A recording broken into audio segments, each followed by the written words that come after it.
Hello, everyone. I'm Daniel Rubenstein. This is the live daily briefing of the Israeli Citizen Spokesperson's Office. It is March 4th, 2025. Another day has passed. There is no ceasefire with Hamas in Gaza in effect, and Hamas continues to hold Israeli hostages and make outrageous demands. Israel has given Hamas two options. The first option is quite generous. It's an offer to extend Phase 1 of the ransom payment, where Israel agrees to release huge numbers of convicted Palestinian terrorists in exchange for hostages. The second option is that Hamas surrenders immediately and turns over power in Gaza to a new government. In this case, if Gaza has a government that chooses peace instead of war, Israel could withdraw from all of Gaza. Hamas has rejected both options. Hamas is demanding that Israel must withdraw completely from Gaza and end the war so that Hamas can remain the government of Gaza and begin to rebuild its military infrastructure and prepare for more massacres. That's what Hamas is demanding from Israel in exchange for the remaining Israeli hostages. Let's be clear. The ceasefire that was phase 1 of the hostage ransom payment has expired. As long as Hamas refuses to release more hostages, the ceasefire is over. Hamas knows it's over. This morning, Hamas continued to probe Israel's defenses in order to see what it can get away with. Someone in Gaza approached Israeli soldiers and posed an imminent threat. The Israeli soldiers neutralized the threat. 2 days ago, the Israeli Air Force targeted 2 men in Gaza who approached and threatened Israeli soldiers. Yesterday, the IDF struck a vessel from Gaza that passed a boundary off the coast of Gaza. The United States and Israel are coordinating their policies. Israel accepted the plan of President Trump's envoy, Steve Witkoff, to extend the expired ceasefire by 50 days. That time period includes all of Ramadan and Passover. During that time, negotiations can continue regarding the conditions for ending the war in Gaza. According to the Witkoff plan, half of the hostages will be released right away. The other half will be released if Israel and Hamas reach an agreement on a permanent ceasefire.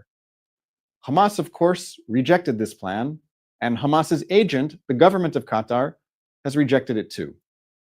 Qatar and Hamas are insisting that Israel withdraw completely from Gaza and accept a ceasefire that leaves Hamas's military intact.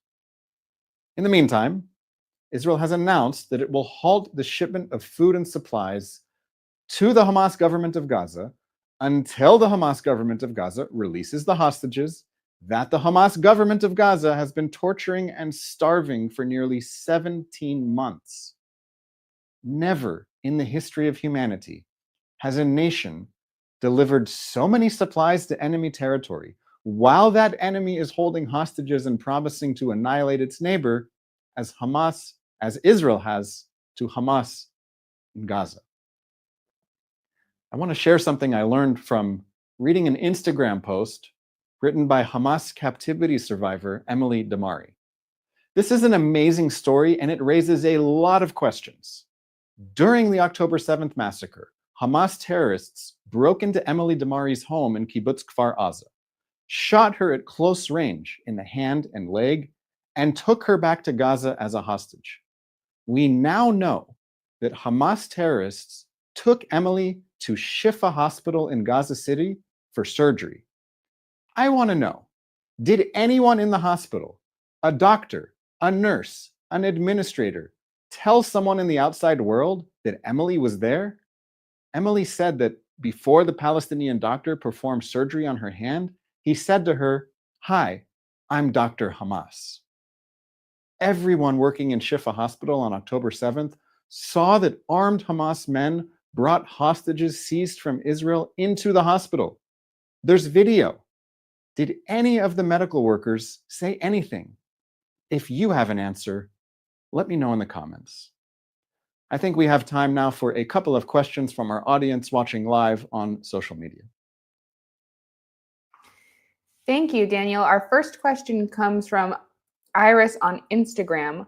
Where does Trump's plan for Gaza stand? This is a big question. President Trump made a lot of headlines with his statements that the people of Gaza should move somewhere else because Gaza is uninhabitable and they should live somewhere else until Gaza can be habited again.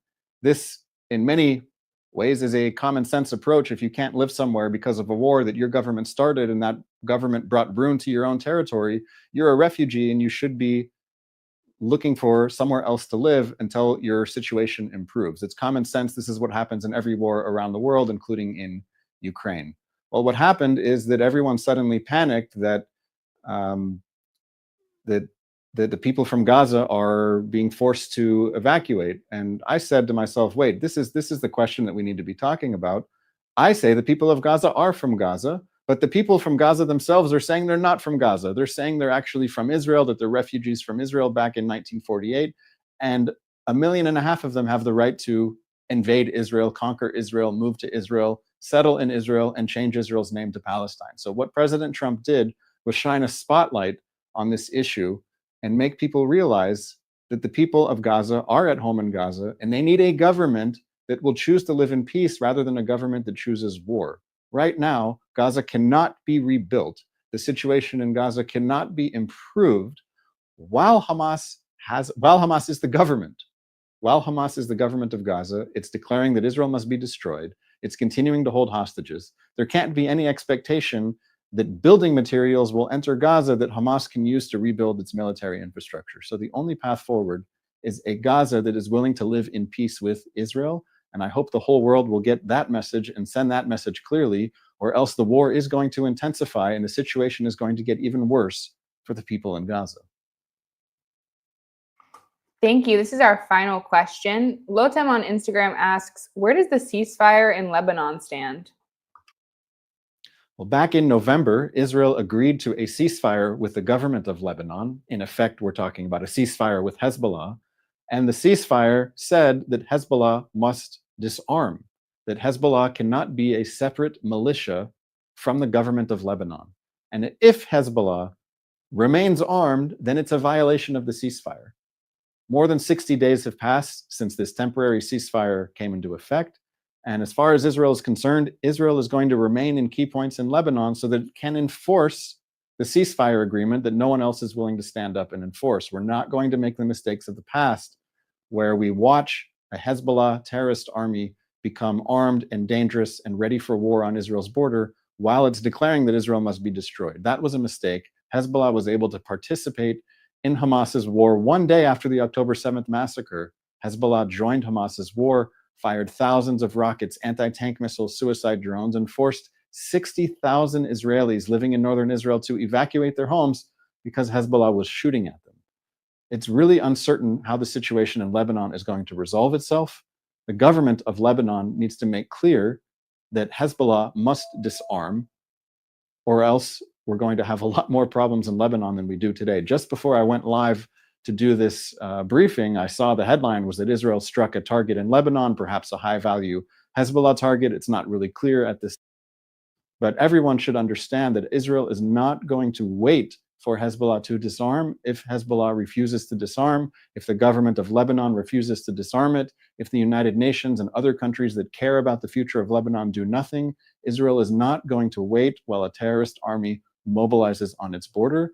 The whole world needs to get that message. I want to thank everyone for watching. This has been the live daily briefing of the Israeli Citizen Spokesperson's Office. Please keep following us on social media. We will be back tomorrow at 3 p.m. Israel time, 8 a.m. on the East Coast. I wish you all a lovely day.